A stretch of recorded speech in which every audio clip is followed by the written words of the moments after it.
Et Allah, prouvez-moi que vous suivez. Allah, il répond aux 7 versets de Fatiha. Barakallahu fik.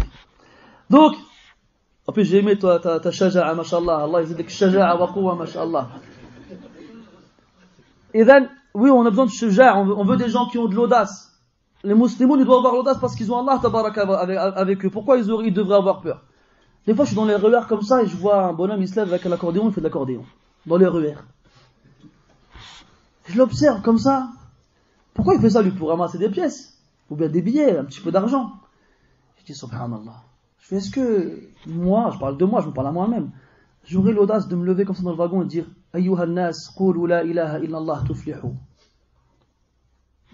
Je me suis posé la question à moi-même. De dire, les gens, ils m'en regarderont tous comme ça.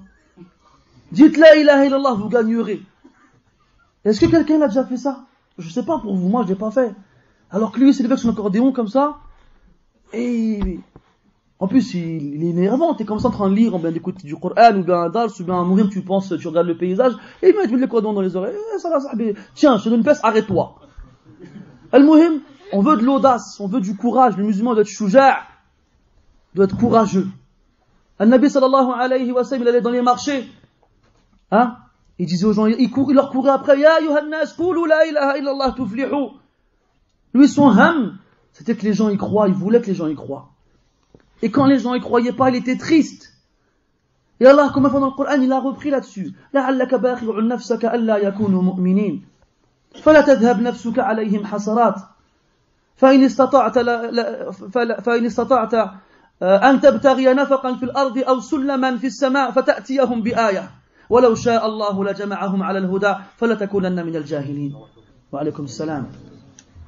Wallah, c'est adib celui qui lit le Coran et qui voit comment Allah il parle au prophète sallallahu alayhi wa sallam et qui voit comment le prophète il était haris et c'était comme ça qu'il était envers les croyants. لقد جاءكم رسول من أنفسكم عزيز عليه ما عنتم حريص عليكم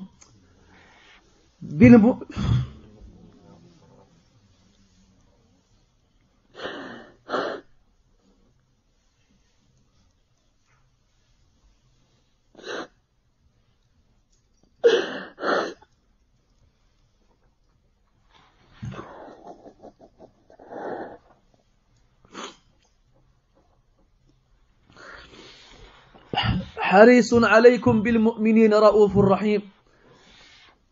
Certes, vous est parvenu un messager qui vient de vous, qui a été tiré de parmi vous. Azizun alayhi ma anittum, ce qui est difficile pour vous, c'est difficile pour lui. Ça lui fait de la peine de vous voir éprouver de la difficulté et de la difficulté. Harisun alaykum. Il est soucieux pour vous. Bil mu'minin. Ra'ouf rahim. Et même les kuffars, il avait du hirs envers eux. Il était triste quand il ne voulait pas dire la ilaha illallah. Allah il disait فَلَا تَذْهَبْ نَفْسُكَ عَلَيْهِمْ حَسَرَاتٍ, que ton âme ne se consume pas en regret pour eux. لَعَلَّكَ بَاخِعٌ نَفْسَكَ أَلَّا يَكُونُوا مُؤْمِنِينَ. Presque ton âme elle s'étroit, comment dirais-je, elle se تتضيق أعينوني تلفتنا في الكلمات. Elle se noue, elle se compresse parce qu'ils ne sont pas croyants. Et dans notre verset, Allah Ta'ala dit, si tu pouvais, regarde, le prophète jusqu'où il aurait été pour que les gens y croient. Si tu pouvais creuser un tunnel sous terre, ou bien monter dans le ciel à travers, avec une étoile, avec une échelle, pour leur ramener un signe, pour qu'ils croient. Mais si Allah, il avait voulu, il les aurait tous réunis dans la guidée, ne fais pas alors partie des ignorants.